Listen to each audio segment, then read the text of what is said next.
Hey everyone, Tommy Khan here with your FOX10 News Now update. Happy Monday morning. Hope you guys are staying dry out there. I know some of you may have encountered some rain this morning here in the valley. It's nothing too crazy, nothing like what South Carolina got over the weekend. That stuff is crazy. I have some crazy video for you guys out of South Carolina. They're calling that storm historical. I believe Governor Nikki Haley said the worst storm they've seen in 1,000 years. It's a pretty intense storm. I believe at least 9 people killed just in the state of South Carolina as a result of those storms. So really, really tragic news out there. We do have rain in our forecast here in the valley. We'll be talking about that a little later on.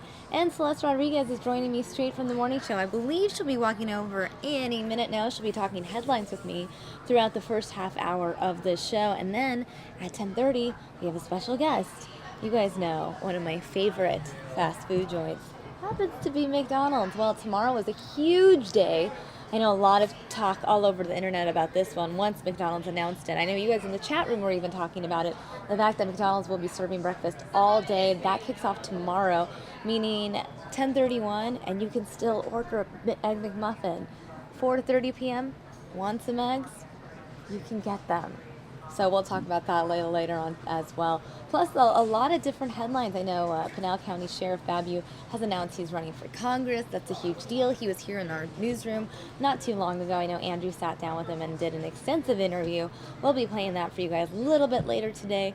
And Hillary Clinton unveiling her new gun control policy this morning as well. I wonder if it is a strategic response to that unfortunate shooting that took place last week in Oregon. That's my guess, given that everyone has been talking about gun control since then. And it's typically the conversation that is had, especially within Democratic candidates following a mass shooting. So we'll be hearing from Hillary a little later on as well. And I think that is the extent of my previewing of the show. I think I'm just going to kick things off right away. We're going to start with the fact that the community college has reopened in Oregon. Now, students actually don't go back for another week, but Umpqua Community College, that's where that unfortunate massacre took place last Thursday, where 9 people were killed. 9 other people were killed by the gunman, and the gunman killed himself, which is new information, by the way. Last week we were reporting, and we were told to believe that he exchanged gunfire with police and then he was killed. But it was revealed over the weekend that, yes, he did exchange gunfire with police. However, he took his own life. He killed himself. And that was revealed this weekend. A lot of other details were revealed this weekend. We have a ton of video, a ton of different interviews from the state of Oregon as well. So let's just get to it, okay? Let's start with the Oregon block of News Now. Shall we? Yes, we shall. We're going to start with this one. This is a clip from the press conference that was held from family members. Just go ahead and pull this up for you guys, and let's start watching various clips courtesy of Fox National from Oregon.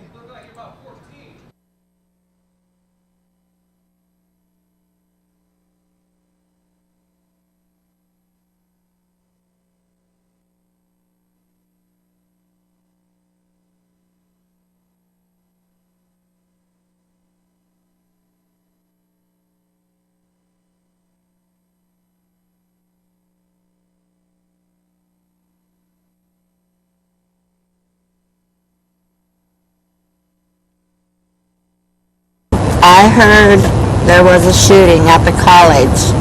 I grabbed my purse, my keys, and flew out of my job. I texted my daughter, I'm on my way to school, but I never went there. I came here. And that is how I found my daughter. I have not questioned my daughter about any of this. I can't bring myself to do it, because I know when she's ready, she will talk to me and tell me. And little bits she's starting to, let out. But I don't want my daughter to be scared of a noise. This is very upsetting to me, in this form.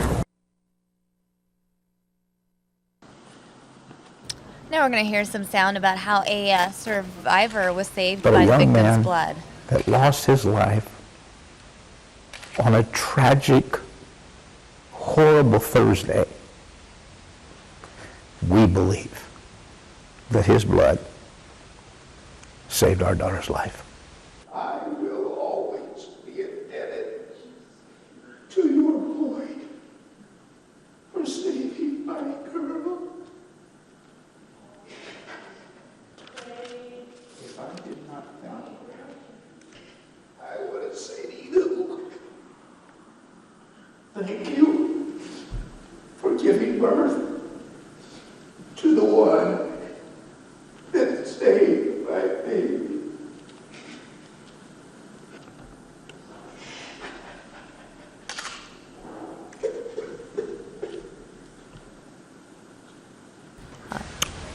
I'm not sure if grateful even covers it. He shot a couple of shots. I don't know, one shot, two shots, three shots, I don't know, but there was shots into the ceiling, and he told everyone to get down. She looked towards the front and did not see the teacher anymore. And says to her, "Beg for your life, and I won't kill you." She begins to beg for her life, and he shoots her. He then says to the rest of them, "Crawl to the middle of the room." And Lacey said, apparently we weren't doing it fast enough, and his voice got louder, and he said, I said, "Get to the middle of the room." They crawled as quickly as they could, all of them to the center.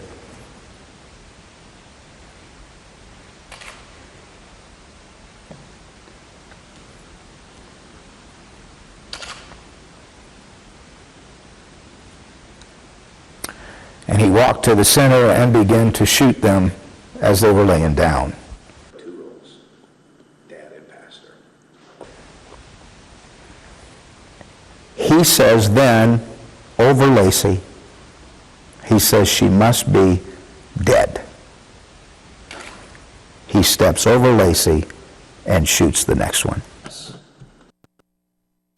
Obviously, really, really emotional clip from the father of one of the students who was inside that classroom when the gunman started shooting blood. The shooter thought Lacey was dead, and as a result, his daughter's life was spared. Very, very tragic indeed. Now, as you know or may not know, one of the France train attack heroes, one of the Americans, actually attended Umpqua Community College and was supposed to be on campus that day, but since he is now a contestant on Dancing with the Stars, he was not on campus. It's almost like you know what you're doing. Immediately when he found out about the shooting, he went back to Oregon to be with his community. So there he Roseburg is. doesn't get known for this per se, but I hope we get known for Chris Mintz, more or less. I mean, that's what the story really needs to be about. And the shooter, I mean, frankly, who cares about him? Well, I mean, his reaction is what the reaction I guess everybody should have. I mean, it's never going to happen that way, and each situation's totally different. I mean, if I was in his shoes, I don't even know if I would have reacted the same, but what he did was amazing, and I'm just glad he's alive. I'm actually hoping to meet him one day too. My heart goes out to all the people whose family didn't make it out of there, and I just hope that everybody understands that they need their space, and I guess they just need some time to recover. But Yeah. I mean, it's just crazy that something like that would happen here, you know, of all places. I mean, literally, if it can happen here, it can happen anywhere. So people just that's really, I think, if a lesson needs to be learned from this, it's that something like this can happen anywhere, and everybody needs to be prepared for something like this, or just anything, and their life can change in a heartbeat. I was actually in the studio practicing with Lindsay, and a few of my friends sent me some texts about it, and then I looked it up on internet, found out that it was true, and just kind of went in the bathroom real quick, get away from everybody, Just kind of hid there for a few minutes, and then came out and started calling everybody I knew that might have been at the campus, and then got the first flight down here as soon as I could. I've been mostly just with a lot of friends, just kind of seeing everybody that I haven't seen, and just kind of to be home for something like this. I mean, this kind of.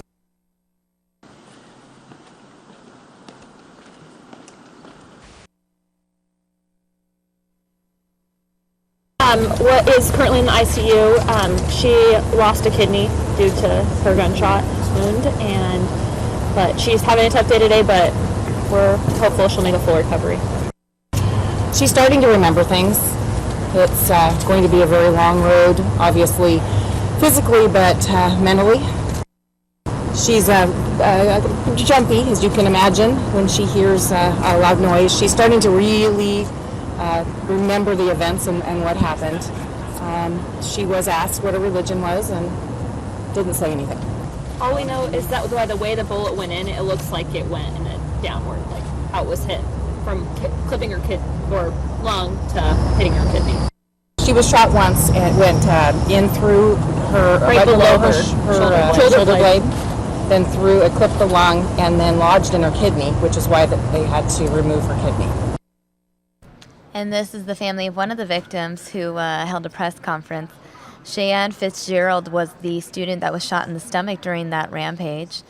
And Cheyenne, just 16 years old, studying nursing at the school, had to have one of her kidneys removed, listed in critical condition. However, here we hear from her aunt and her cousin giving an update on Cheyenne's condition. So that is just who we heard from right there. This right here is, Our society's growing inclinations to settle into extreme, bellicose, unyielding stances, and to pursue violence as a valid way of resolving our differences, as if our valuing of individualism over against community, as if the cultivation of fear and mistrust and anger in social media and public discourse, as if our isolation of the mentally ill, as if our cultural disconnect from a holiness that is both gracious and virtuous. All of these are like a gasoline, and guns are the match. Now, please don't tell me that these inflamed killings of innocents have only to do with somehow reducing that gasoline or eliminating the match. Both of those are required to combust in these horrible acts of carnage. We live in a far from perfect world, you and I. And it's true that if someone is hell-bent on killing a lot of people for whatever reason, they're going to look for the means to do it. I just got to tell you today, as a follower of Jesus, I wonder why we should make such demented, malevolent schemes easier with easy access to firearms. We can do better. I think for heaven's sake, we must do better. As a nation, we must find the political will, the wisdom to address gun violence and the factors that fuel it. As the people of Jesus Christ, we must persistently and consistently proclaim and live a gospel that is powerful enough to transform hearts grown cold by neglect or ideology, or consumed with fear.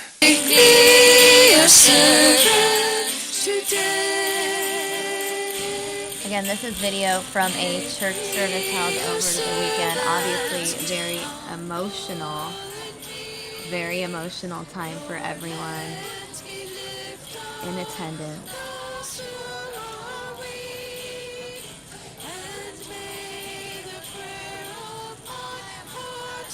This was First United Methodist Church. I think we have one more clip from there.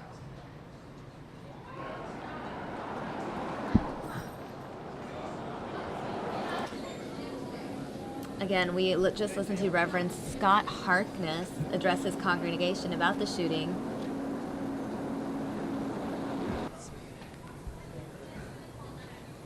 He believes the government needs to do a better job in dealing with people bent on evil by making those individuals, making it more difficult for them to get guns. And this is more video from church service over the weekend following the tragic shooting in Oregon. Who would have thought that there would be a death in our country on American soil because we believe in Jesus Christ and we call ourselves Christians? May the outpouring of love and compassion and healing. SCHLESINGER. Shocked us that not just that they were killed, but that they were intentionally shot in the head for confessing to be a Christian. We can hardly wrap our minds and hearts around that yet. It's so raw.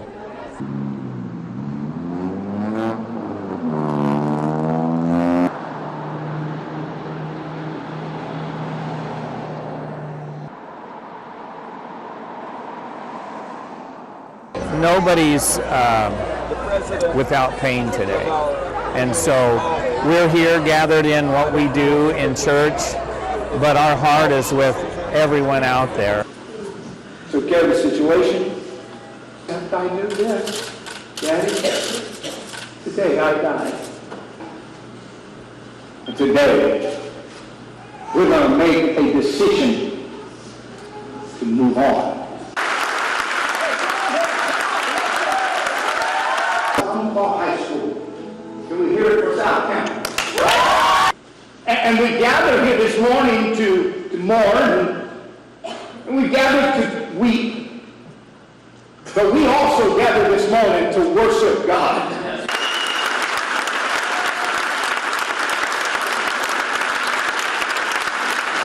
Above all, though, Rebecca was loved to you. I ask you, Lord,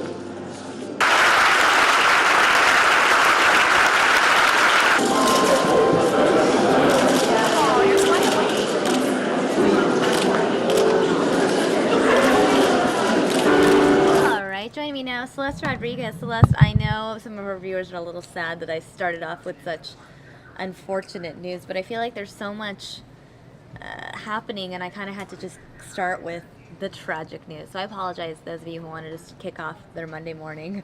A little bit of a lighter note. Yeah. I mean, I wanted to give viewers an update on this because I know we covered it so extensively on Thursday and Friday, and then there were so many new developments over the weekend. Right. New information coming out. So I did want to share some of the video that we had gotten in over the weekend. One of the key things that developed over the weekend was the fact that the shooter did indeed shoot himself. Mm-hmm. And he died as a result of a self-inflicted gunshot wound. I know that last week we were kind of under the impression that it was a result of the shootout with cops that he had. Yeah. Right. I think that we saw the vigil over the weekend and all the church services honoring the 9 people who were killed on Sunday. But I think something that we'll probably continue to see is the whole subject of gun control. Anytime you see something like this, you always have gun control laws, and all over the talk shows, national talk shows yesterday, they were talking about gun control laws and how Obama came out and even before they knew exactly what took place or how many weapons he had, he kind of made that statement. And so I think that, in the months to come and weeks to come, that's probably going to be something that kind of comes out of this whole ordeal. Right. Hillary Clinton unveiled her gun control policy this morning. I know we're going to hear that a little bit later on. She was speaking in New Hampshire, and I was wondering, I kind of just assumed that it was fitting timing given what just happened in Oregon to unveil something like this as part of her campaign. Well, and there's, speaking of the campaign, there's going to be, we had Sheriff Paul Bebu in studio this morning, and he shared a little bit of his thoughts on the whole gun control situation as well, and his thoughts on his plan. I was able to catch some of his interview, but I know that I was running around and I was able to listen to some of it, but I didn't hear his thoughts on gun control. Well, he kind of said he's, been a lifelong NRA member, that he's a strong supporter of the Second Amendment, and so he kind of shared more deeply about that. He didn't unveil a plan, but I think because we're so close to that next presidential election, kind of been right in the middle of campaign season, we're probably going to see a lot of candidates come out and share their thoughts on this very issue and their condolences, and use it probably as a platform to share their thoughts on gun laws. Well, speaking of Sheriff Babu, there's a reason he was in studio today. He wasn't just stopping by. He made a big announcement. He's running for Congress? Yep, in Congressional District 1. Right. He's running against two other people. I believe it's Ken Bennett, and then another, Keeney is the last name of the third candidate. So there's three people right now in the race. But he really feels strongly. It's one of the largest districts in the state. I mean, it reaches, when I was a bureau reporter up in Flagstaff working for Phoenix, it was when Rick Renzi was in office, and so it's been a number of years, but it is such a huge district. I mean, you have Flagstaff, and it kind of comes all the way down to I think it's north of Tucson area. So it's a huge district, and so he's running for Congressional District 1. Wow. That's exciting. He's a really nice guy. When he comes in, I mean, everybody we have in studio, they're always really nice, but his handlers, he doesn't really have an entourage, but the folks that, who work with him, his campaign manager, things like that, he's a really nice guy. Has strong beliefs on his, on kind of where he stands on certain issues, and so. And not afraid to voice them. Right. And I think for a candidate, that's probably most important, that it's if you feel strongly about gun laws, or whether or not it's pro-life or whatever it may be, those very hotly contested issues. Sure. I think that voters sometimes just want to know that you pick a side, that you're not lukewarm, you're hot or you're cold. What side, where do you lie? Right. And so have an opinion. And so he definitely has one. So right. And I know Andrew did a sit-down interview with him right after he wrapped up on the morning show. I'm going to play that clip for you guys a little later on. I'm not sure if I'm going to play it during the morning edition of News Now or the afternoon, but I will play it for you guys. Andrew sat down with him. You'll get all the answers straight from Babu himself here on News Now. A little bit later on, though. Yeah. And then in terms of just other major headlines, one of the things I brought up with the viewers at the top of the show, didn't get into too much detail, but we have a lot of video out of South Carolina. Yeah, all the rain that they've had, and the flooding, and it's pull up some of this video. We see a lot of rain during monsoon. Right. We definitely do. But when you look at the streets, and did you hear that sound there? Yeah, look at the cars underwater. Yeah, I mean, this is what it looked like. It kind of brings you back to the I-10 and 43rd Avenue last year. And it's wild when you take a look at that. That's just a normal street. You can see the street sign right there. Right. And then you see someone you see somebody walking up there on the right underneath our box. Right here. Yeah, somebody walking.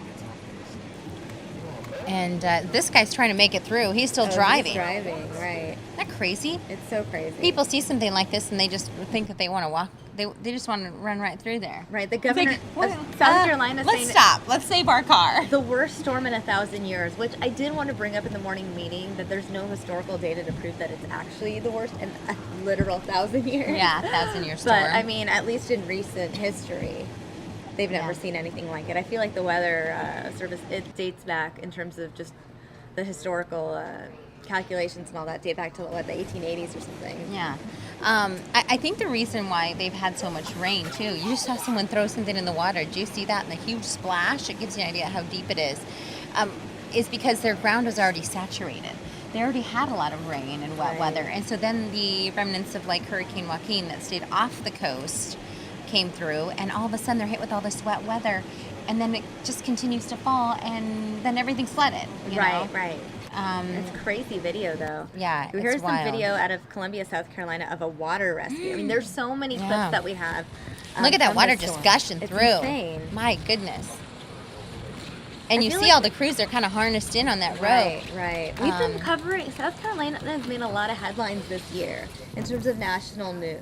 Yeah. I mean, we're covering South Carolina now because of the storm, but I feel like there was so much focus on South Carolina because of that unfortunate shooting that took place at the church, and then after that, sort of just the Confederate flag controversy. I just feel like I'm seeing a lot of Governor Haley. A lot of feeds featuring Governor Haley in press conferences, more so, I guess, than I've seen in the past. He's probably getting used to being in the hot seat. Yeah, right. Governor, I have another question for you. Right. But kind of we definitely don't see something like this all too often. Right. They don't either. But the weather that we saw over the weekend, I think, was a pretty welcome sight.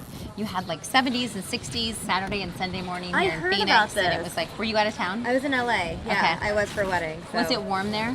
It was, but it was cooler than I expected it to be. Yeah, I the know, breeze and I stuff. know that the groom had sent us all an email saying, And you know, I think it was a pretty welcome sight for a lot of people. especially since we just had triple digits last week. Yeah, this is like our first full week. I think Corey this morning had the 10-day, and it was 0, triple. Here it is right here.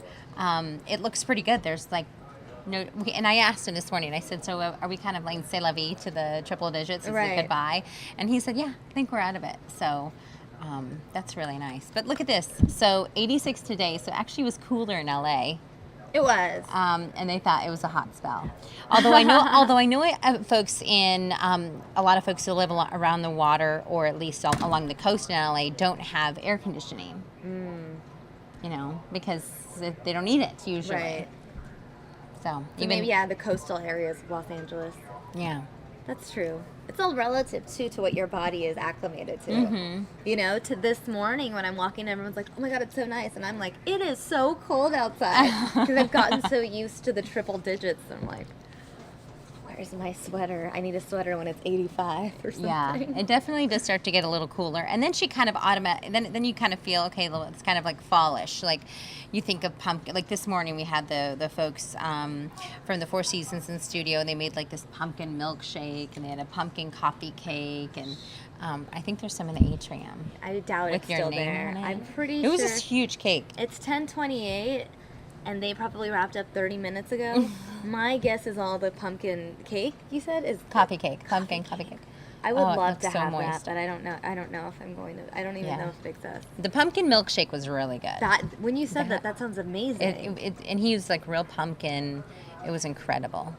But And I don't know. The thing is, they always have the food segments during the like 9:45 block when you're getting ready. when I'm here, so it's not like I can really move much. Yeah. To get a taste, unless security guard Mark is on top of it. Yeah. Many of the viewers here know that periodically I'll get food delivered to me up here because security guard Mark knows that I never get to really leave this area during, well, I guess any time from like 9:50 onwards. Right. So, got my back. So, what else going on today? You know, in the entertainment headlines.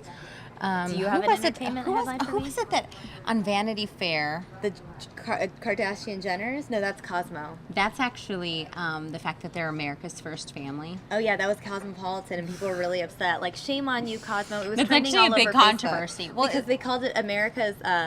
Did they say first family or royal family? I thought they said first family, which is not true.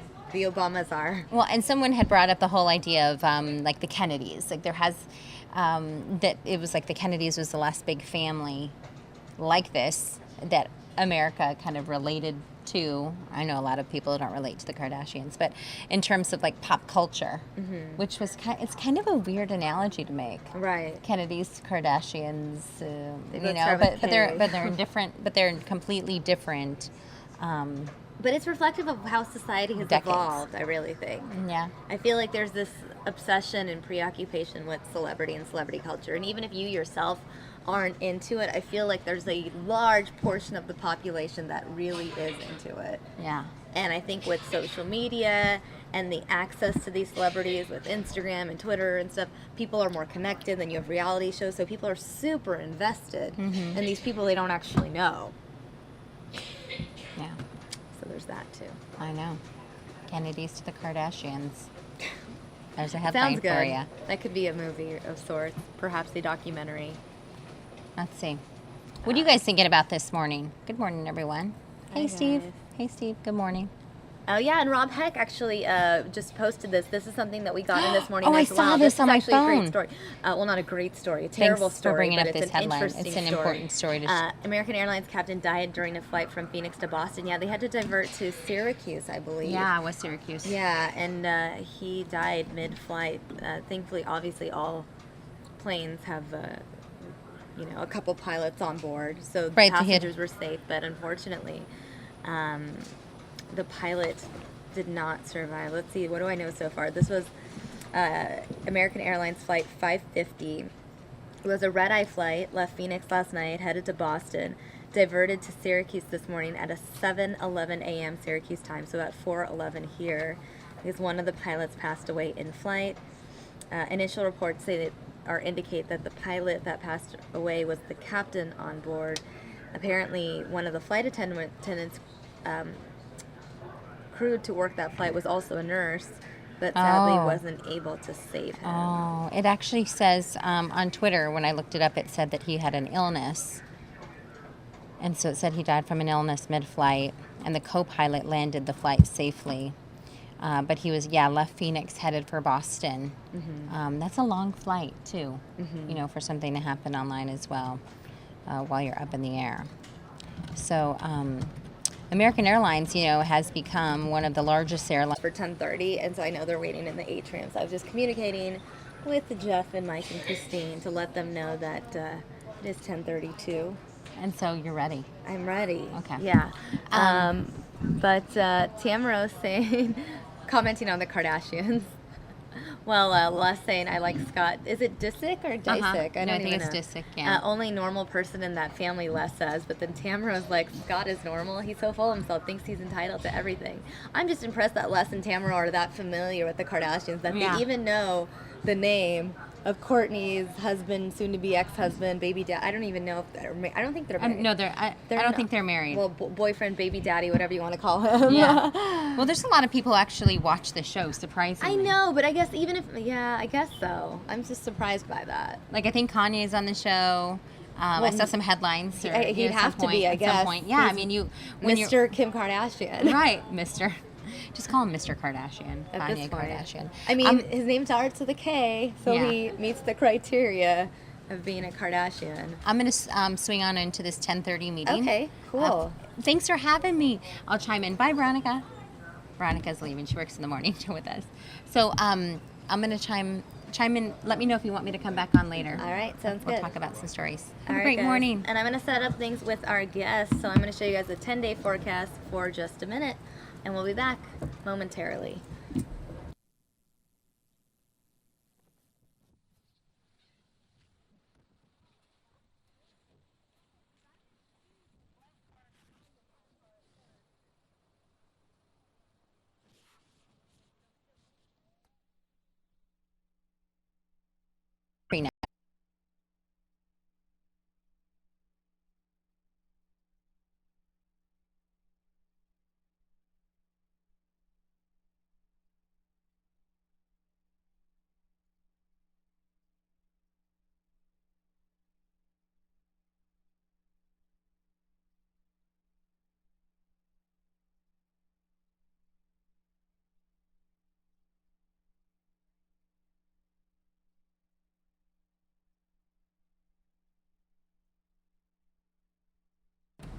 All right, guys, joining me now is Jerry Gerke. You're the Director of Operations for McDonald's. We are changing pace, guys. We are talking about a story that you guys are all talking about in the chat room. The entire internet went crazy when the news broke. Was it last month that it came out? And everyone on Facebook, everyone on Twitter started posting, it's finally here. It's finally here. I mean, there had been talk about this, and there had been other fast food outlets that had kind of been going the fast breakfast all day way, but McDonald's hadn't. And then suddenly it all changed. What prompted this decision? Well, our customers. I mean, customers have told us that we want breakfast all day. In fact, over 120,000 people tweeted in the last year, when is McDonald's going to have all-day breakfast? They probably are those just the people that like @mention McDonald's? Yes. There might have been even more people that didn't @mention. Yeah, and so it's customer driven. Customers wanted it. We want our customers happy, so we've been able to figure out how to give them all-day breakfast. Right, and one of the things I know about the all-day breakfast is that it's still a limited breakfast menu, correct? What is being offered and what isn't? Yeah. So right now we're only offering our most popular items. So here in Phoenix, it's going to be our McMuffin sandwiches. So we have our iconic Egg McMuffin. Made with the fresh cracked egg and lean Canadian bacon and real butter. Your sausage egg McMuffin, sausage muffin without egg, hot cakes and hot cake and sausage, hash brown, parfait, fruit and maple oatmeal, and sausage burrito.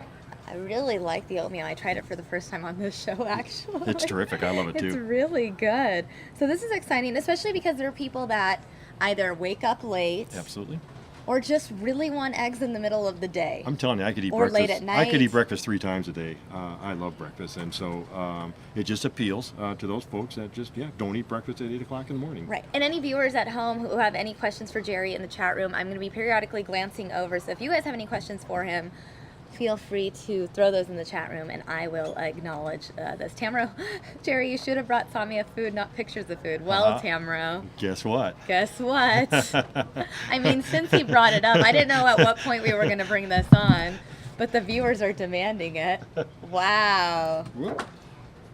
This is pretty exciting. This is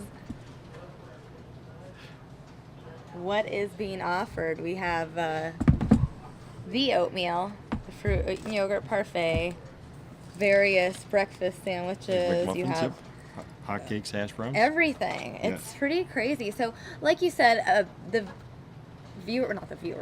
customers sort of demanded that this happen just because of social media. Added some equipment that gives us the flexibility and the ability now to serve breakfast all day. Oh, so every kitchen had to sort of rearrange itself to prepare for this big launch. So is tomorrow the official start day for the entire country? That's it. That's right. Got it. So there were certain parts of the country that were already serving it. I was in LA yesterday, and I know that LA, I believe, was already doing breakfast all day. The San Diego and the California was one of the test markets, as a matter of fact. So, I see. So then you tested it out. Obviously, it proved to work. Absolutely. And you were like, did. Okay, I have a question. I want your take on it. Do you think that a lot of people choose to now get McDonald's in the afternoon, evening, late at night in these test markets because it wasn't available before? You know how people always want what they can't have? That's right. Do you think there's that appeal to it from a psychological perspective? I think certainly Yeah. that's part of it. But the bottom line is again, people love breakfast. They love McDonald's breakfast, and they want it at any time of the day. Here's a question from Kareem. How do you feel this will help the growth of the brand within the city? I guess the city of Phoenix. Well, it has been extremely positive. Like you mentioned, it's been all over social media, for quite some time, and everyone's just been thrilled with it. So I think it's great for the brand, and it's great for everyone here in Phoenix and across the country. Are there any new McDonald's breakfast products that are going to be coming out anytime soon? Any previews? I did see a deal I saw a commercial for McDonald's breakfast all day this morning, and they were saying there's one item that's like 2 for $3.33 right now. That's right. The Sauce McMuffin, 2 for $3.33. Yeah. I guess one thing that's new with this is it allows us to do a lot more customization with the customer's order. I mean, so if they want to add an egg to their quarter pounder, they can do that. Wow. If you want to substitute a fry for a hash brown or a hash brown for a fry in your meal, you can do that as well. So a couple new things there, but nothing really new in the product line. There's no you can't give us any hints. Nothing yet. Rachel's saying, "Oh my gosh," and I'm at the gym right now watching this. It's just appealing to the demographic of folk that want to get that breakfast at any time, but I don't foresee that happening. Right. Huh. That was a question from Kareem. Tamara Samia, hurry up and eat that food before it gets stolen. What do you guys want me to eat? We have your McMuffin here for you. This one? This one? I think it's that one there doesn't that have one? the meat on it. Yeah. The way you and like then there's it all looks so delicious. You guys just want to watch me eat on air, I feel like. If you eat, I'll eat. I feel that's a fair thing. So we have oh my gosh. So I'm actually really excited. So yours is customized, just the way you like it. Yeah, this is customized. Just it's the egg and cheese McMuffin. And what's interesting is I actually really wanted to stop at McDonald's at 6:45 this morning. I just didn't have time because I had to be here by 7. Sure. And then I remembered, oh my gosh, today's the day. It's perfect timing. Okay.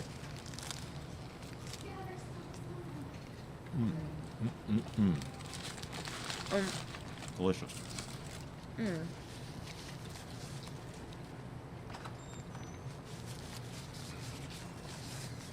Rachel saying this is the best thing ever. How come this wasn't implemented before? Right. Yeah, like I said earlier, it just we share the same equipment in the kitchen Right. for producing breakfast and lunch. And so again, our hands were kind of tied. We didn't have the ability. And you know, you have so many stores too, so to do that nationwide probably took a lot of time, Yeah. and you had to strategically think it out. when you're trying to coordinate 14,000 U.S. restaurants to be able to roll out a single program. Sure. So obviously there's many different sizes and styles of McDonald's restaurant, many different configurations out there. So it's just not a blanket one thing fits all. Right. Every restaurant had to take a look at how is my kitchen set up, what equipment do I have, Right. and then what do I need to do to prepare for something like this. So. Let me see. And Rep- can I mention that? Yes. Tomorrow Yes. at our 7th Street and McDowell location here in Phoenix, the first 24 customers that come in after breakfast. After 10:30, which is normally our breakfast end Right. time. So the first 24 people that come in after 10:30 to purchase breakfast are going to get a free breakfast for a year card. Wow. So, I mean, is it something that people are going to line up for? Are they allowed to line up for that? Sure, since it's only 24 people, if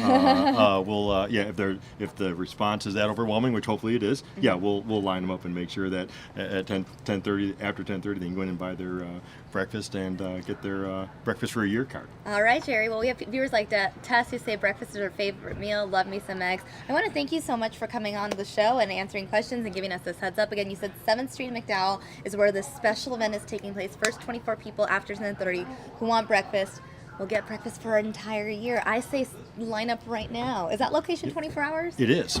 And for you social media types, so if you follow Phoenix McDonald's on Twitter at McD_Phoenix, 24 people, one each hour, starting tomorrow, are also going to have a chance to win that breakfast for a year So card. you can win from the comfort of your own home. Win from the comfort of your own home. Or your workplace if you can't go stand in line, guys. That's right. That's so great. Jerry, thank you so much for stopping by and giving us this heads up on the big news, the expansion of the McDonald's breakfast menu. Well, not the menu itself, but the access to the McDonald's breakfast menu.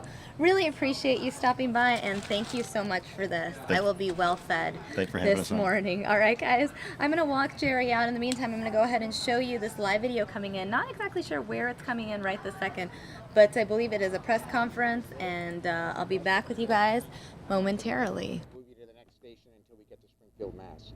We'll get the train back up and running as quickly as we can, so it's back on the tracks, but as you can imagine, we've got a mess down there, and it's going to take us time to clean it up.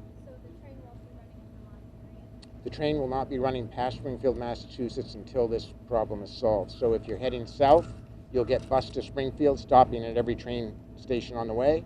If you're heading north, you will get off in Springfield, get on the bus, and stop at every train station along the way. I can't comment on that because we haven't been able to notify family.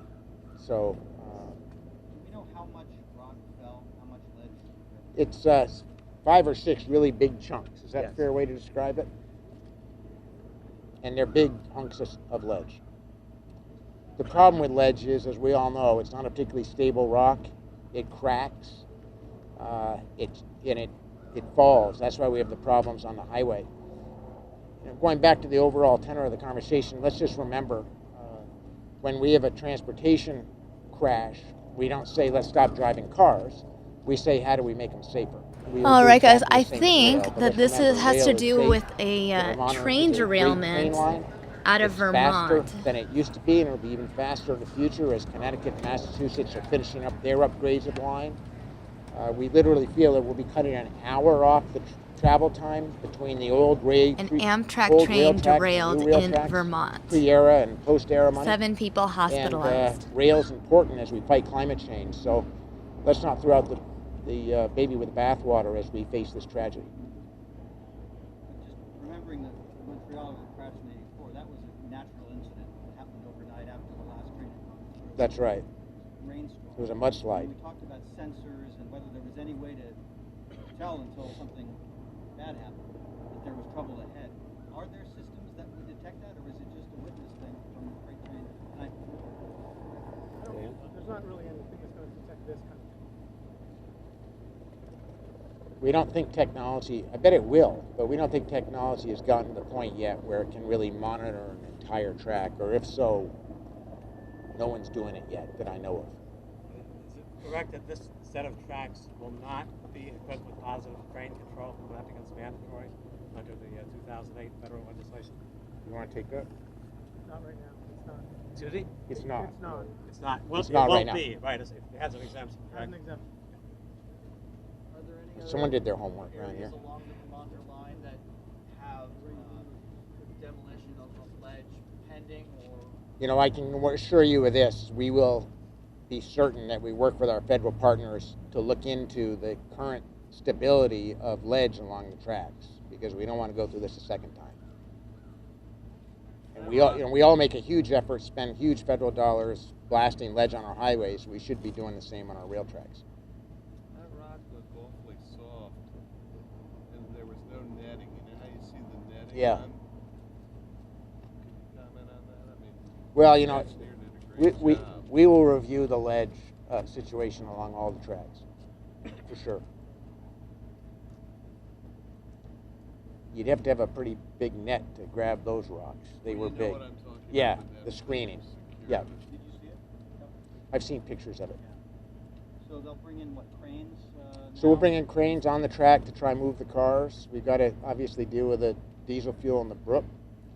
And then we're going to have to rebuild the track itself where it was damaged. So this is not a 24-hour turnaround. It's going to take us some time. You know how much fuel spilled? Undetermined at this time.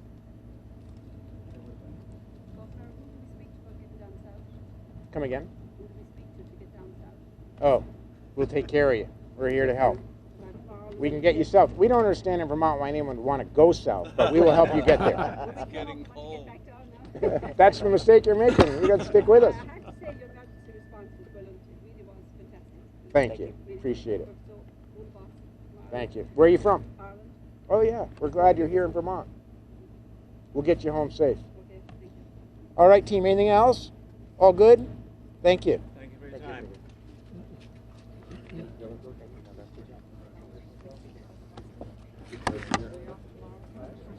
We're going to get back.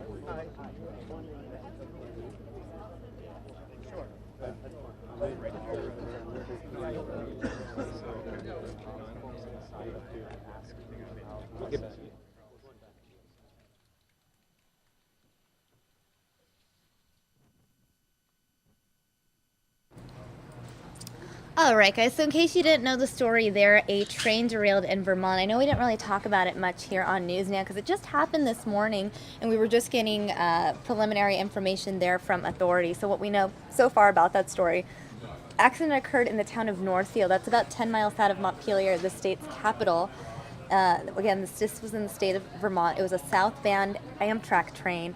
It derailed. Apparently, it derailed after striking a rock slide, and apparently, according to a spokesperson from Montpelier Fire Department, they had reports of 4 people injured so far after 5 cars derailed. So I've seen different numbers right now. 4 people injured. I've seen another report that said 9 people injured. So what I'm going to do right now is I'm going to check our wires to give you guys the most accurate Associated Press update, and we'll rely on those numbers for now. How about that? Vermont train derailment. Amtrak train headed from Vermont to DC derailed in central Vermont today after apparently striking rocks that were on the tracks. No life-threatening injuries reported. However, some people were injured. At least several dozen passengers were loaded onto school bus to be taken to an armory at a nearby university. According to Central Vermont Medical Center, 6 people were transported to the emergency room for minor injuries, including neck, back, and shoulder pain, lightheadedness, and a wrist injury. And she said they don't expect any more patients. So according to the report, courtesy of the Associated Press, about 6 people taken in. Now, this is a 13-hour, 45-minute trip taken daily. Starts in St. Albans in northern Vermont, ends up in Washington, D.C. The train goes through Burlington, Vermont, Springfield, Massachusetts, and New York, with D.C. as the final destination. So that's what happened this morning. In case we have any other live updates from there, we'll obviously bring that to you here on News Now, because that's what we do. When live feeds come in, we bring them to you here so that you guys are well informed about all the news taking place around the country. That being said, one of the other stories that Celeste and I touched upon earlier, which you guys must have seen coverage on throughout the weekend, is the storms that hit the eastern coast, especially South Carolina. Very crazy. I'm going to go ahead and play some more video for you of some of just that flooding that took place. This is a plaza in Columbia, South Carolina, completely flooded. You can hear the water. Again, historic rainfall. Here you have video of cars completely underwater in South Carolina. Look at that flooding. It is insane. Absolutely insane. Again, video out of South Carolina where they were just absolutely flooded in parts of the state. In fact, here's some video of a flash flood washing away a road in the state of South Carolina as well. Look at that, just crazy flooding, absolutely awful. A result of Hurricane Joaquin, or the aftermath of Hurricane Joaquin. Here you have video now from the Charleston Fire Department, video of some of the flooding that took place in Charleston, South Carolina. I believe there's also some interview clips on this clip as well, so we'll be hearing from some official about the flooding that took place in Charleston, South Carolina.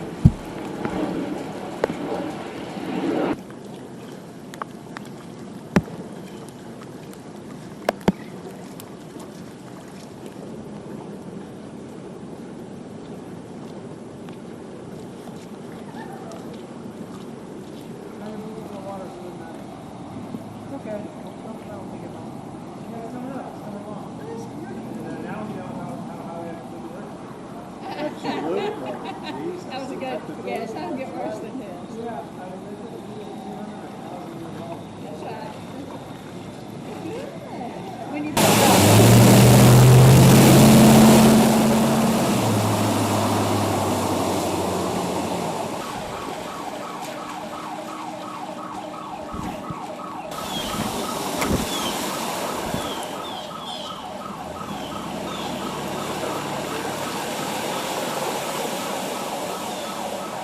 Take him in the house. Why don't you get out of that house?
With a lot of close friends in the same neighborhood, so we were all on Facebook updating each other like, this street's open, you can go, and this restaurant decided to open, we can go, so it was kind of cool. One of my very close high school friends' daughter was married, and actually the bride and groom live in D.C., but they chose Charleston as a destination. Although in the hurricane season, it's a little risky, which a lot of my world is risk management. Wasn't great risk management, but and they had an outdoor venue, which didn't happen.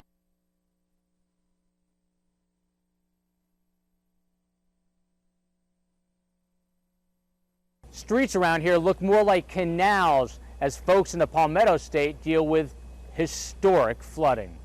The water's not safe. In a lot of areas across the state where you see this deep water, it's got bacteria in it. Getting around parts of the Palmetto State is both difficult and dangerous. Schools and businesses here in Charleston are closing because of the storm, as people are being warned to stay inside. With a lot of close friends in the same neighborhood, so we were all on Facebook updating each other like, this street's open, you can go, and this restaurant decided to open, we can go. The state infrastructure hit hard, weather knocking out power and forcing hundreds of roads to close, as well as more than 100 bridges. Residents in the state capital, Columbia, are being told to boil water before using it for drinking or cooking. I had no expectation that this would happen here. I was actually coming to see if I could get to my parents' house. They live on the other side of Garner's Ferry, and it doesn't appear like I can do that. Hundreds of rescues taking place since the storm started. First responders say they're prepared to keep looking for more people. Rescue worker tried to get to him. He got stranded, and so we used an aerial rescue to go get all of them. The floodwater is starting to recede here in Charleston, but rain is still in the forecast for South Carolina. In Charleston, South Carolina, Joel Waldman, Fox News.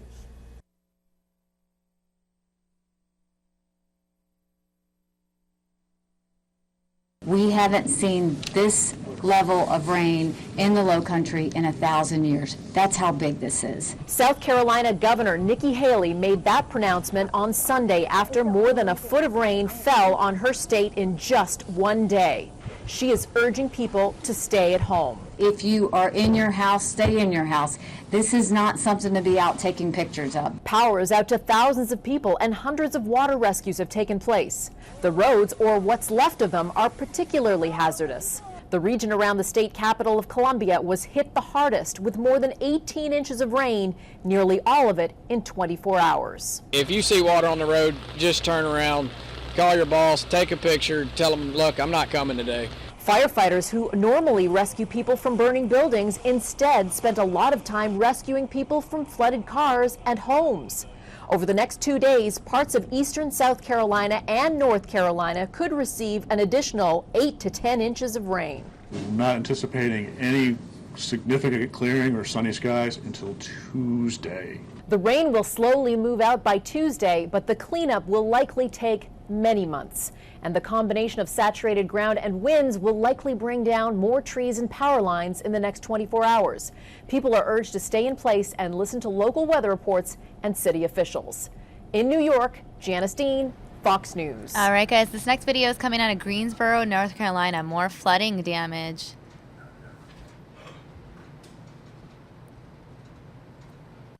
That's our job every day, just try to be prepared for the unexpected. High Point Fire Battalion Chief Lee Knight says his crews prepared for the worst, but were lucky it didn't get to that point. The impact was actually not anywhere near what we thought it could possibly be. Knight says they had extra firefighters on standby, but didn't have to call them in. The majority of weather-related calls, he said, were for downed trees, and that wasn't just in High Point. This one today left hundreds without power for hours in Greensboro. And it may not have merited a 911 call, but local pumpkin farmers say the rain to them is an emergency for business. Really, we can't even get down into the fields because of all the rain and mud. Kim Kaiser says hundreds of pumpkins on her farm in Stokes County could very well be ruined by mold. Pumpkins is our biggest crop that we grow every year, a big part of our income every year. Not just that, but with bad weather, people aren't out at the farmer's market buying the few pumpkins they do have. Sales have suffered drastically. Certainly lots of rain, but many people happy it wasn't worse. It makes you realize that it's a department that you need to continue your training and learn about these things and always be prepared, because the next one may actually be as bad as forecast, and we want to be ready for that. All right, guys, again, that was out of North Carolina. Not as hard hit as South Carolina. It was still hit nonetheless. This video now, some flooding in Maryland. Wow. If tires could talk, these drivers decided to spray it and not say it. Over at the boardwalk, the wind turned parts of Ocean City into Sand City. Yesterday, I actually took pictures before I came to the store. And when I left, there was like 2 or 3 times as much sand. While Cody Bloom has the luxury of enjoying the storm from inside, we found freelance photographer Lana Lawrence. I saw some interesting photos online, and I thought, oh, I've got to make it to Ocean City. Who decided to come outside. I've been shooting nor'easters, even hurricanes here for many years, and the dynamics of each storm seem to be different. Lawrence says this storm has the feel of a nor'easter, but with a hurricane kick. Even with Hurricane Joaquin getting kicked out to sea, dangerous conditions kept the inlet parking lot and beach closed, while high-tide flooding closed down some bayside roads and those south of the bridge. We're 3-0 so far with hurricanes in town. Each one's become an exercise, and we get a little better at our response each time. The flooding similar to when Superstorm Sandy was in town, says Emergency Services Director Joseph Theobald, who called this weekend's forecast favorable. They got a lot of cleanup to do, but they're used to this. This is nothing new for them. Nothing new to those who have certainly seen much worse, including this photographer. You know, I've seen us up to, 2 feet of sand right here. With a message for those trying to capture Mother Nature at her worst. Children being put very close to the surf just for a photograph. And I wasn't too shy to go up and say, look, it's not worth it.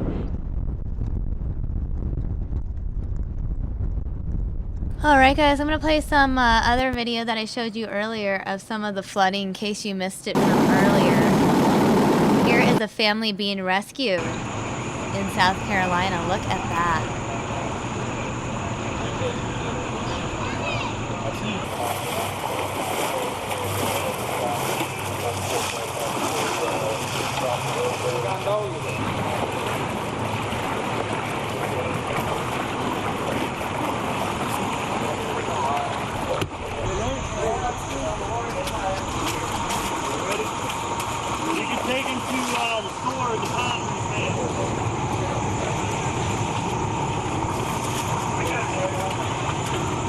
Look at that. Good job, my buddy. There you go. You good? All right, count it up, buddy. Good job counting in that boat. Here's y'all's towel. There you go. Better? That's where all your weight's going to go on the good boat. There you go. Yeah, up and out. There you go. It was all over the house, carpet coming out and everything. Hardest part was just getting up and getting around and trying to keep the kids settled and all of that stuff. So I was doing that, just to get out of there. Then the toilet backing up in the house. So it's so much. But I thank God y'all came out though. Stoplight at CBS and Walton.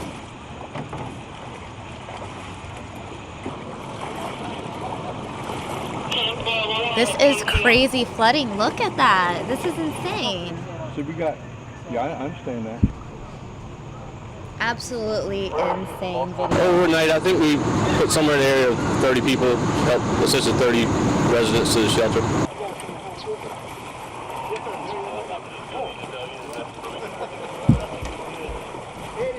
If you don't have to travel today, it's a good day just to stay home.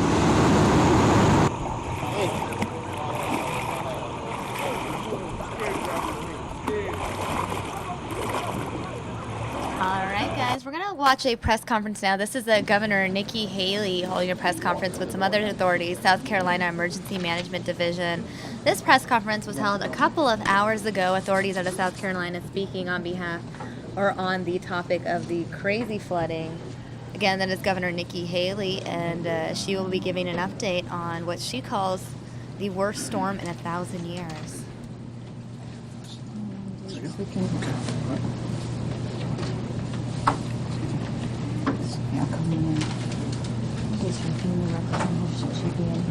like to have her. That's possible. Yes, please. She's right there. I forgot her name. Emily, let's get you. Let's get you on this.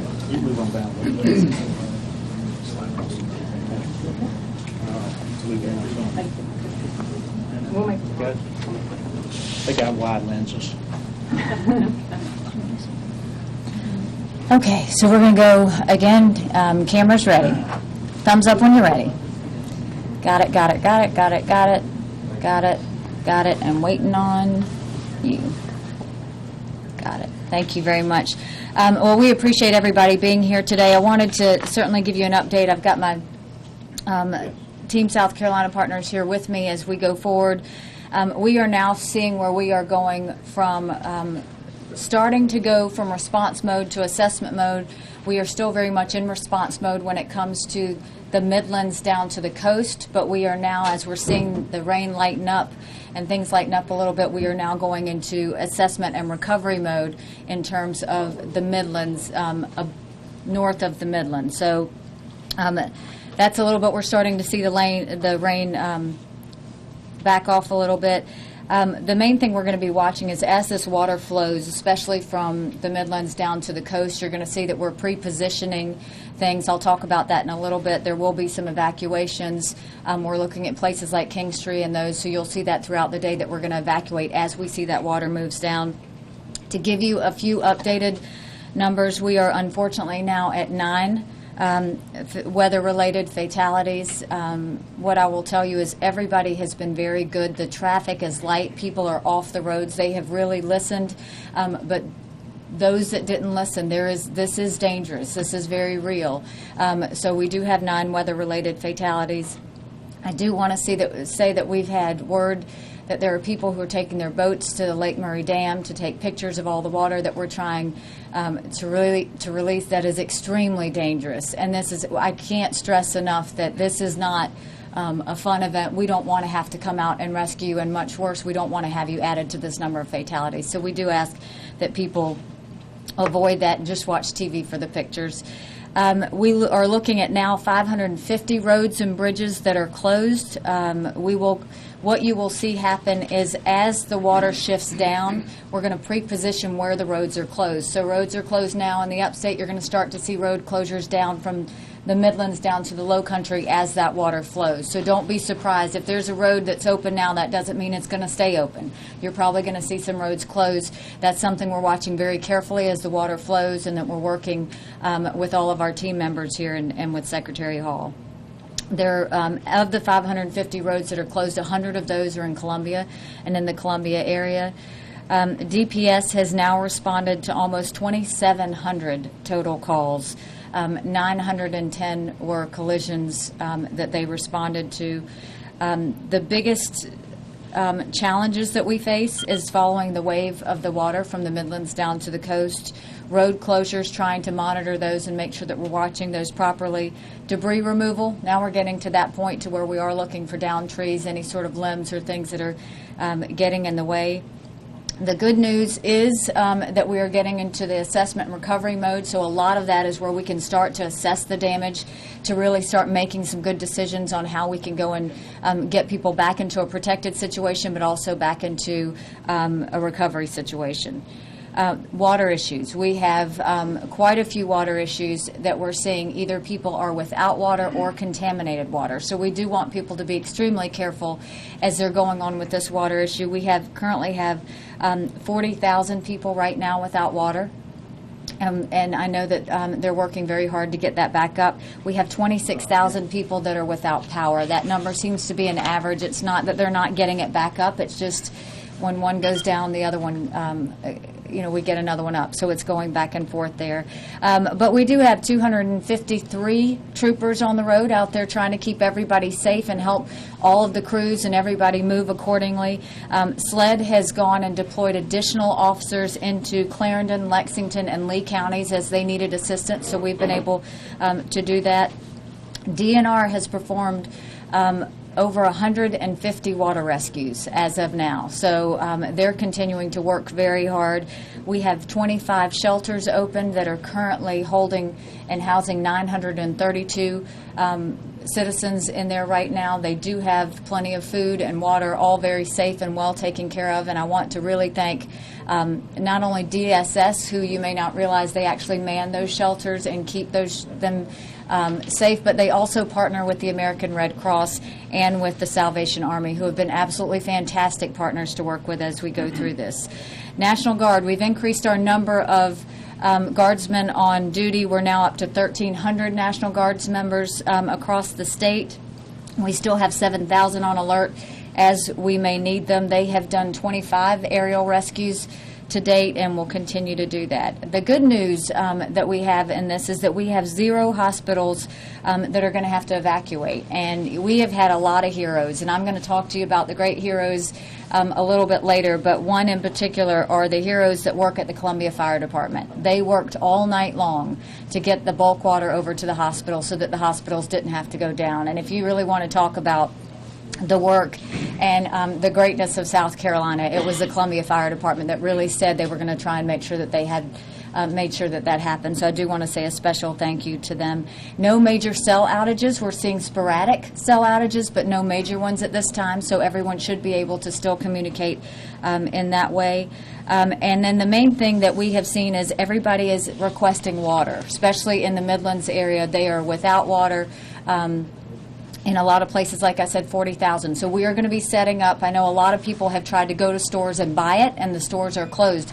We are setting up water distribution sites. You will see 4 water distribution sites in Richland County today. I know one will be Lower Richland High School, and the other one will be Richland Fashion Mall. The other 2 will be announced in short order. We will add 6 additional water distribution centers tomorrow, so for a total of 10 around the state. So know that we have plenty of water. The time frame we're aiming is at 5 o'clock, but you will see press releases if we can get those open sooner, and press releases if we have to deal with anything else. I want to thank Walmart, who so generously gave 80,000 bottles of water for the people of South Carolina and continue to say they're on standby to give what we need. So many people have stepped up with supplies. Our biggest focus right now is safety. So if you're in your house, continue to stay in your house. Continue to remind your kids to not get out and play in this water. What we want you to remember is if you're under a boiled water advisory, follow it. And remember that this is not the time to take pictures. We've got enough media out there that you can look at to see the pictures and see the views of what's happening in South Carolina.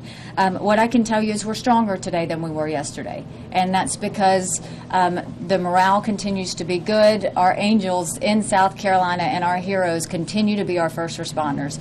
Our first responders, our National Guardsmen, those utility crews that are tirelessly working all night long to make sure that your power is on, and the DOT maintenance crews that have just not stopped and continue to work 1,000 at a shift, switching off. They've done a fantastic job, and all of that with our volunteers and everyone else that seems to be going forward.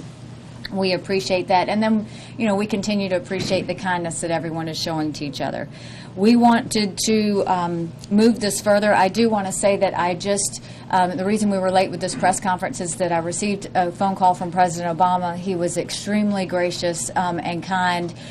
He and Mrs. Obama expressed their concerns and their prayers for the people of South Carolina, and also said that they were there to assist.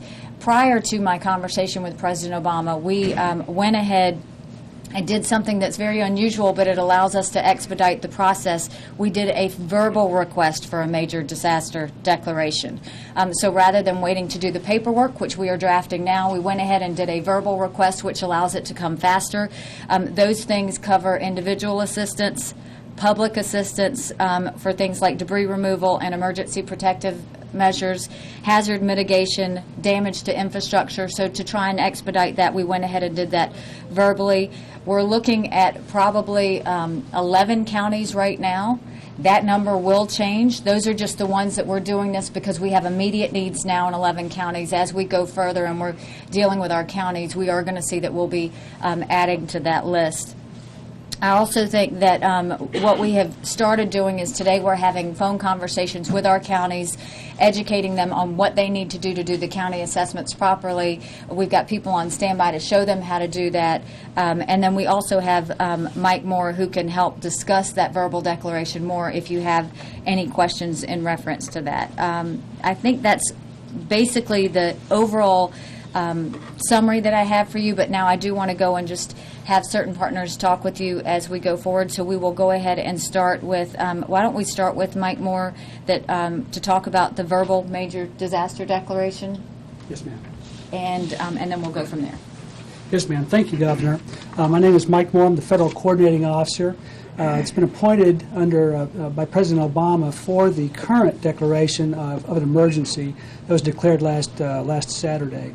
The major declaration that the governor has requested covers, as she said, 3 basic areas. Individual assistance, and that's assistance that's provided to households. Things like housing assistance, other needs assistance that different households may have. The second major program that she requested is public assistance, and that covers infrastructure damage, emergency protective measures, as she mentioned, those things that local municipalities may have expended funds on that could be reimbursed, and that's generally at a 75%, 25% split, the 75% being the federal share. And then the third category of assistance she requests is hazard mitigation, covers, allows funding to be provided to the state to go to facilities that can be strengthened for future disasters. So it's looking towards the future, looking for more resilient communities is the way that money would be used. So that's a general overview. Thank you. And just so you know, I know there's going to be there's a lot of concern about our small businesses as well. That will be something separate that we will do on the side that's through the SBA. So our small businesses will be covered as we go forward on that. Now I'm going to go over and turn it to General Livingston with our National Guard. Thank you, Governor. As the Governor mentioned, we are continuing rescue and evacuation operations throughout the state. All state partners are doing this, again, centered on the county and city level as far as determining those priorities. We have resources that continue to be available, so we're well supported throughout the state, plus making coordination with North Carolina, Tennessee, and Georgia to bring additional resources as well as federal resources if necessary. And as you see, our numbers are increasing as we need to increase. I would ask that if anyone out there sees something that doesn't look right, whether it's a road condition, whether it's somebody in distress, dial 911, let us know because you are our eyes and ears out there. And if you let us know, we can respond to it properly. The roads are still unsafe.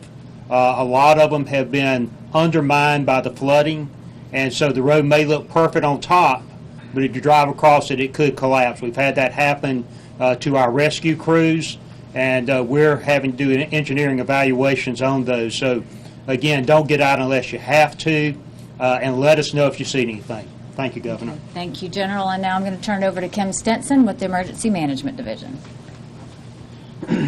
Thank you, Governor. As you know, our responsibilities include coordinating the state response to assist the local authorities, and that's where our major focus is. And a lot of that comes in the form of requests. We've processed about 175 requests so far from the counties in a couple of different areas, primarily emergency response and rescue, and we've already mentioned some of those.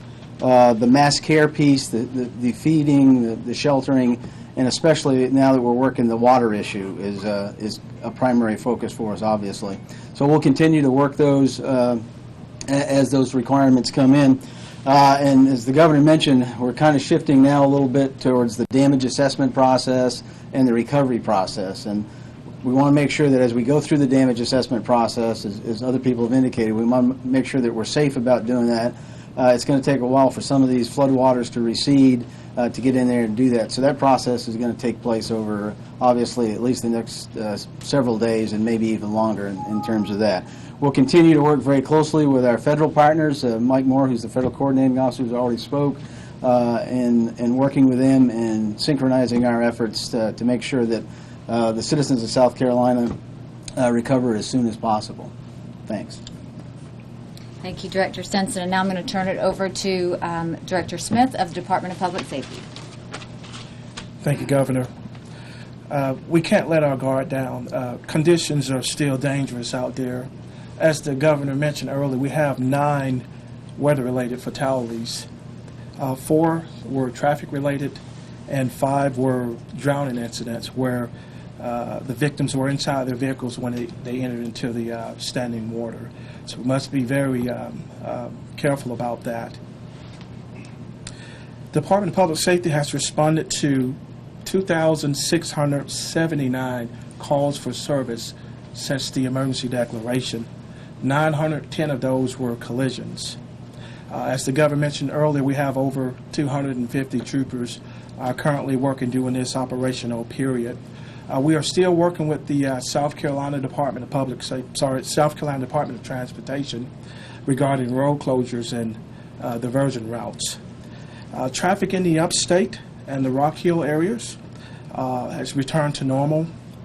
Traffic in the Midlands is very light with the exception of I-77. We are using that I-77 corridor as a diversion route or detour route, if you will, from traffic coming from 95 northbound to 26 westbound to I-77 northbound. Traffic in the Low Country is light. However, there are still several streets in the downtown Charleston area still closed.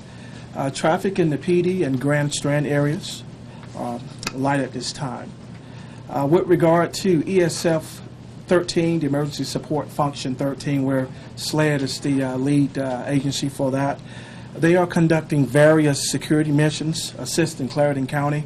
We have 40 law enforcement officers in Clarendon County assisting the Sheriff's Office, and we have 41 officers in Columbia City and Richland County providing assistance to those law enforcement agencies.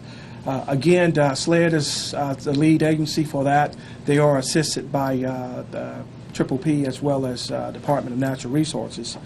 And Department of Natural Resources officers have been conducting copious amounts of search and rescue missions during this period of time in Clarendon, Sumter, Berkeley, Charleston, Richland, and Lexington counties. Again, situations are very dangerous out there, and we just ask that you not let your guard down. Thank you. Thank you, Director Smith, and all of our law enforcement agencies that have really worked very well together. And now I'm going to turn it over to Secretary Hall at DOT. Thank you, Governor. The road conditions have previously been reported by Director Smith. Essentially what we're seeing north of Columbia is we've moved into a recovery phase with regards to the infrastructure assets that are in place. From Columbia south, we are still in a response mode. We still have a lot of roads flooded. And as the Governor mentioned, we're anticipating those floodwaters to travel towards the coast. So we will have a propagating wave of road and bridge closures going forward. As the Governor mentioned, we have approximately 100 bridges and roads closed here just in the Columbia metro area. With regards to returning the transportation network to service, we're going to establish that in a priority order.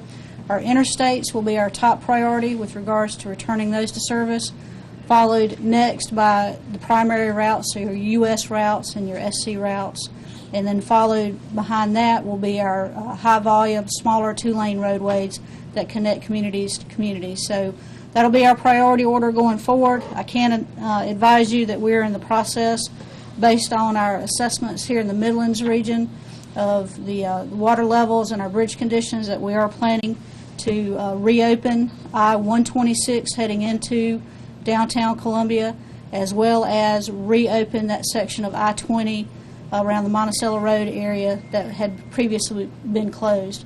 The I-26 bridge over the Saluda River will still remain closed due to our concerns with the Saluda River and the water levels there coming out of the back of Lake Murray. We can anticipate a long period of assessment and recovery with this event until the water levels recede. In the Columbia area going south, we really are unable to determine what level of damage we have on the roads and bridges. Obviously, we know there is damage. We can see that, and we're making closures as needed to address any public safety concerns. I would like to thank our Federal Highway Division Administrator, Emily Lawton, who's here with us today. She's one of the great team members that we have working this event with us, and I have made a request to her on behalf of the citizens of South Carolina for some emergency relief funds to assist us in expediting the recovery of our assets. I've made a request of about $5 million to get us started. Governor, let me turn it back over to you. And that is in addition to the verbal declaration. So what that allows them to do is to go ahead and get the engineers out there to assess the damage for the roads. So basically, what can you expect from here? First of all, this is not over. Just because the rain stops does not mean that we are out of the woods. We very much still have a vulnerable situation that's out there. I'm still going to ask citizens to please stay inside. What you will hear around that hopefully 5 or 6 o'clock time is you'll start to hear county closures again. With those county closures, we always encourage the superintendents to close schools along with that, and obviously state offices always follow the county office rules. So you will see those, and the reason we're doing that is even though you're not seeing rain, there is still water out there. It is going to take a little while for this water to go away. More importantly, right now we've got engineers out there trying to assess the roads because we're not going to open a road until we know it's safe for you to drive on. And so that means we have to test it. So that's going to take us a little while to make sure that we put you on the right roads before we allow you to do that. Again, you will see road closures happen that didn't happen before, and that's more because we know water totals that are starting to come in a certain direction. You will see evacuations today in certain places. Those will be announced as well. But more importantly, I think if you look at the timeline of this, we declared a state of emergency on Thursday. That's when we enacted the National Guard and asked them to come forward. On Friday, we asked for the federal declaration. Today, what you're seeing is we asked for the verbal major disaster declaration, which the feds have been so kind to work with us on, and they've moved everything very quickly. Secretary Hall asked for the expedited request in terms of assessments. So we are going to continue to move forward. We are going to expedite it in the best way that we can. This is what citizens need to do. For those of you that have damage in your homes, damage in your businesses, go ahead and start making lists of those and inventories of those. We are going to have FEMA people on the ground soon that will be making those assessments with you, and we will explain to you exactly how this process is going to work.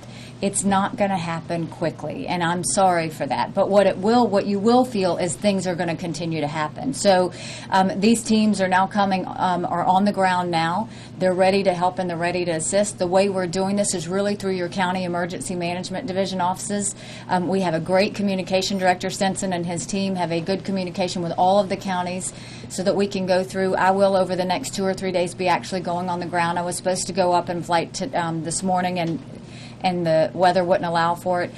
So over the next few days, I will be going around and we'll assess the damage. We're going to continue to work with the federal agents to let them know that not only was that a verbal request, but we will put an actual permanent written request in, and we're going to call. Our federal delegation has been wonderful. I've been in contact with them as well, and let them know what is going on. And so with that, what I want you to know is South Carolina has gone through a storm of historic proportions. It has gone through a storm that has never happened before. Having said that, South Carolina is moving. We've got all the people we need. If you see a first responder, if you see a crewman, if you see a utility lineman, thank them because they're tired.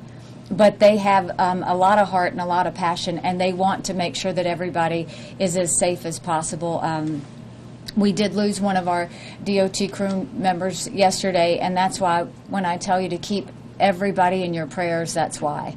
When you think these people are going out and they're sacrificing, and their families are sacrificing for them to protect our citizens. So while our family is without water, and while some of you may be without power, that might feel like a sacrifice, but I want you to think about the sacrifice of these members that are going out there and really trying to do their job and go into harm's way. So South Carolina is a strong state. We're a faithful state, but we are a state that understands that when tragedy happens, we lift each other up. I ask that you check on your neighbors, check on any elderly members that are out there. Certainly pets are a concern, and so if you see any of those, everybody is on standby. This is a state where all hands are on deck. We don't know unless you call us and tell us. So do call 911 for any issues that may come up, and do not hesitate and assume that we know something, because that's not always the case when we don't have that many members out there to be watching. But with that, I'll now turn it over to you for any questions you have for me or any of the team. You and Haley, one of your main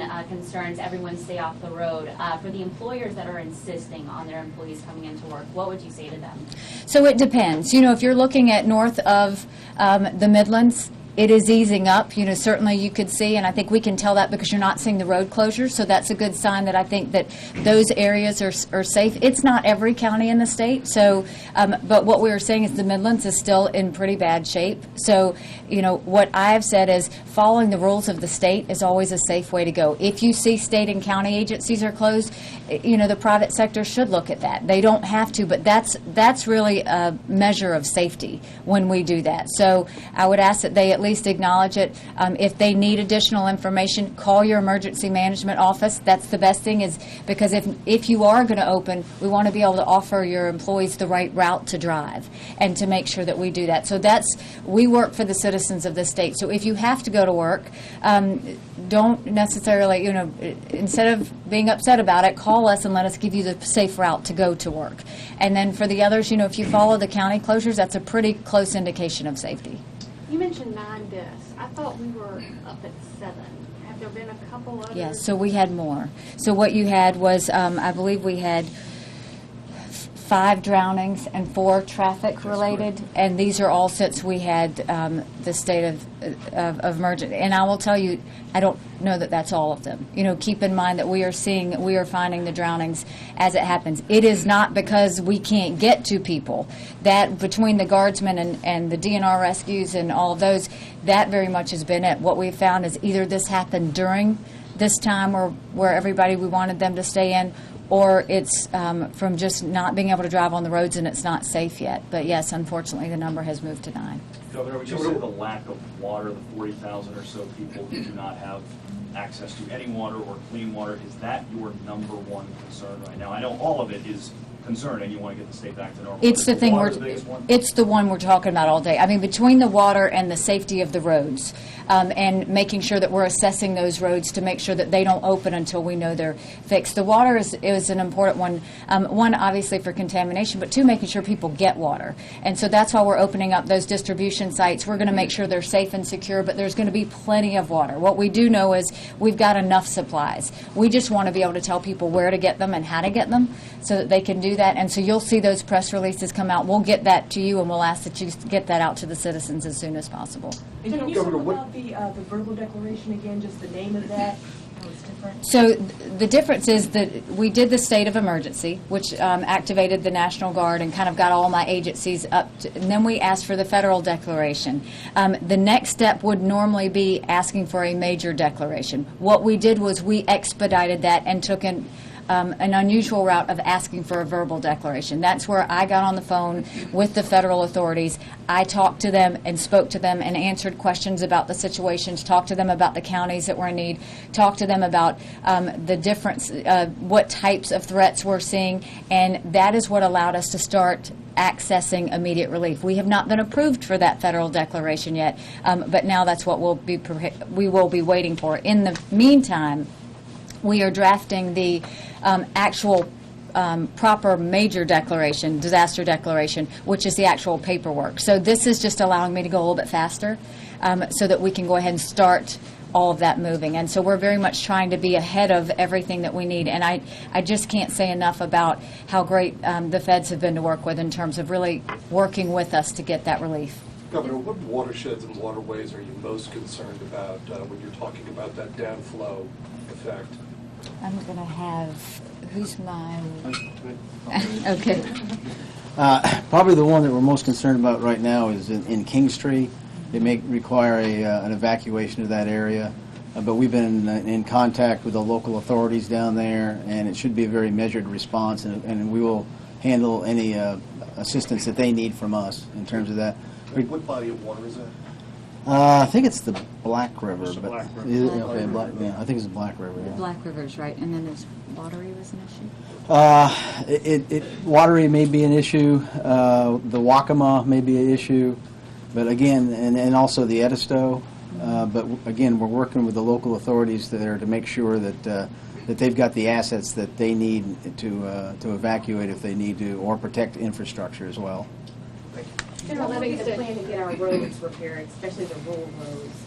So if you heard Secretary Hall, what we're doing is, first of all, she's asked for, she requested the immediate relief that allows for engineers and everyone to go do the assessment.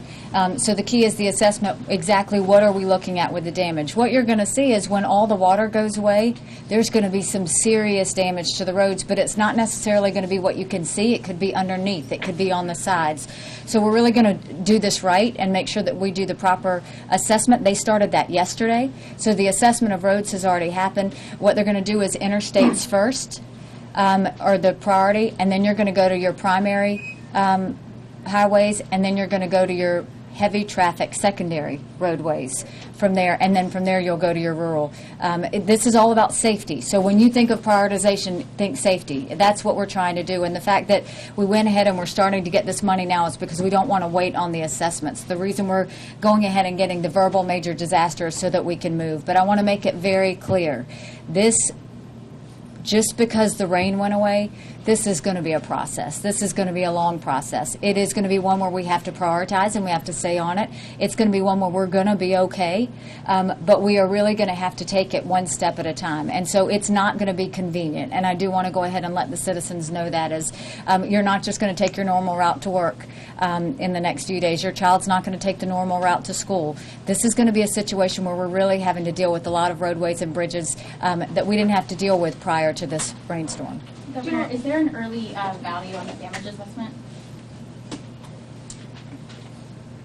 She asked you, but no. I mean, so this is what I'll tell you is right now what we've done is we are talking with the counties about what sort of assessments they're seeing, how they go about and assess that. So the State Emergency Management Division has, I think, having two conferences with them today on how to start evaluating it. But it's really anything and everything that you need to get through a disaster. So whether it's resources in terms of manpower, whether it's resources in terms of supplies, whether it's infrastructure damages, whether it's hotels or, all of those things, all of that is on the table in terms of what you go to do to assess the damage. And so that's something that will take, it's not going to happen in the next day or two. This is now going to take several days for us to do an overall general assessment, and then we'll have to dig deep to go and find out exactly what that's going to be. So we won't have any numbers yet. I will tell you the fact that we are looking at a major disaster declaration. That's not something that you normally see. It's definitely hit the thresholds of all of that. Governor Haley, this flood has been compared to the flood in 2010 in Nashville, with the river cresting, also with hydroelectric dams malfunctioning, et cetera. Have your crews or agencies been looking at that on what it will take to possibly rebuild everything and the total damages? Absolutely. This is something that not only did this team look at it, we started looking at it, last week, of what the areas we expected the floods and rainfall to be. Then we started looking at where it was actually hitting, and then we were looking at what actually hit, and then now we're looking at the water flow. So much of this is a minute-by-minute, day-by-day assessment. I will tell you, it truly is all hands on deck. Everybody knows where that water is going to flow, and that's where I want the citizens to be comfortable. Everybody knows the stability, where we're unstable. What I have talked about with this team today is when in doubt, we're evacuating. So if we think there's going to be any sort of concern whatsoever, we're going to be on the more cautious side as not, which is why I can already tell you that King Street's probably going to have some evacuations and some others. But our job is to make sure that it's safety first and that the people are taken care of, and this team has worked very well to make that happen. Sarah, you mentioned that roads have given out from under people. So how often has that happened? Where has that happened? And well, we've seen it throughout the state, especially where you have water that's topping over the road. And what you find is that it will get in between the culverts and the road bed and actually But let's be clear, these are those heavy, high water vehicles. We're not talking about passenger cars. okay, so no one's gone to the hospital after being No. So we're not having, what we're seeing roads that are unstable, which is why you don't need to be on them around the Midlands area when they're blocked off or when they have water on them. So what you need to look at is passenger cars that have moved. What we did and what Secretary Hall and DOT did was when they thought when in doubt, we closed roads. So that would not happen. And that is exactly the reason we closed roads. What we have now is we're going through assessment and recovery or rescue efforts. So when you have those high water vehicles, you're talking about a ton that's on a road that's not used to doing that. You've got all this rain. They don't know necessarily where that damage is. And so I think we had one yesterday that fell through. And we had a soldier who's, I think, broken leg from it. He's fine. But no, we're not seeing anything like that. But that is the reason we strongly believe we don't know what's underneath, and so until we open a road, we're going to make sure we assess it properly to make sure it's safe. How long will that take? 'Cause, I mean, you don't have enough engineers to go to every rock crossing. So we are pulling people from out of state. So first of all, the feds are sending in teams that will help assess, and that's a lot of what this verbal request will do and allow us to do that. Secondly, we're pulling in teams from out of state that will do it. Thirdly, Secretary Hall already has teams, and then the National Guard's also been able to help with that as well in terms of engineers. So we actually, I think the resources are coming in strongly. Did you want to add anything, Secretary Hall? Do we have an ETA on how long it'll take to go to every single one of those? So this is what I will tell you is if we're going to do it, I want it done right. So while we are going to be as fast as we can in our approach, we're not taking any chances. We are going to make sure that we look at every single major interstate, every major highway, every secondary, every rural, and if it is open, a citizen can be safe. And that is the rules and kind of what we're dealing with is safety first. So it's going to take a while. It's not going to happen fast. I think interstates will happen first, so that should give you an indication, and then major highways after that. So that's the order in which we're going. And if you could speak to, I'm sure that roads have been Collapsed. okay, even if water hasn't covered them, correct? I mean, so you've got sinkholes, that you'll see, is that what you're referring to, the sinkholes and where the sides have gone in, or whether actually the dirt underneath the roads has completely washed away? Telling citizens stay off roads, they should stay off roads more than just the ones that have been covered by water. So what we are doing is we're closing any roads that aren't safe. So when we have a road that's open, we have already tried to make sure that it is a safe road for it to be open. That is why you've seen a lot of road closures. That is why you'll see a lot of those roads in the upstate opening up. It's because they started assessments yesterday to make sure they're okay. Do you want to add to that? Yes, I mean, the governor's exactly right. Basically, as the floodwaters recede in these areas and communities, we're literally going out there and checking those facilities to make sure that they're safe and passable and able to be used. Of course, as previous directors mentioned, if you see anything that doesn't look right or you have concerns about it, please reach out to us, and we'll go out and double check it. Our goal is to be overly cautious. Any other questions? Oh, yes. I've heard of floating cemeteries, basically. Where is that happening? Is that happening? How many graves have risen? So one of the things that you want to be, and that this team knows, is we want to be very respectful of that. So Director Taylor with LLR has been fantastic in terms of getting the list of cemeteries over to DHEC. DHEC is now in the process of going through and looking at all the major cemeteries to make sure and see what situations it's in. Normally, I think protocol is that is the responsibility of the funeral home, but what we are saying is no, we're going to go and assist, and if there is anything, the goal is to keep that very respectful and to make sure that we have done that. So we, Director Taylor and Director Heigl, between LLR and DHEC are working on that now. I am not aware, but I would not know. I'm not aware of any that we have, but we will know more by our 5 o'clock call. I've asked to know that by 5 o'clock, and so that's when we'll have more information. All right? Any questions? All right. Thank you very much for taking the time.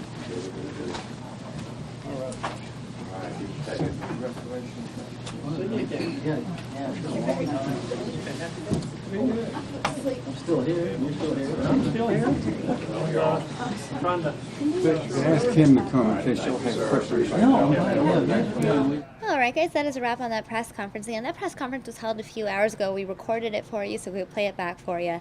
As you know, historic rainfall in the state of South Carolina. You heard from the governor of South Carolina, Nikki Haley, as well as other authorities on the rainfall and the damage on the flooding. It's very crazy out there. In case you missed the video that I played earlier, I'm going to show you a couple of clips of flooding really quickly, and then we will be wrapping up the morning edition of News Now and starting up the afternoon edition of News Now right at noon Arizona time, so just in about 10 or 15 minutes. First, going to show you some of the flooding. Once again, this is flooding out of South. You guys just look at that pretty crazy video. You're looking at that, and then we have this video out of Charleston.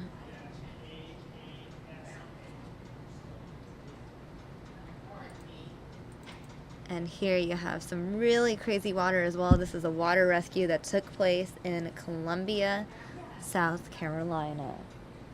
Alright guys, that has been it for this edition of Fox 10 News Now, the morning edition of News Now. We appreciate you guys tuning in, and we will be back with more Fox 10 News Now in just about 10 minutes. We'll be starting again at noon Arizona time.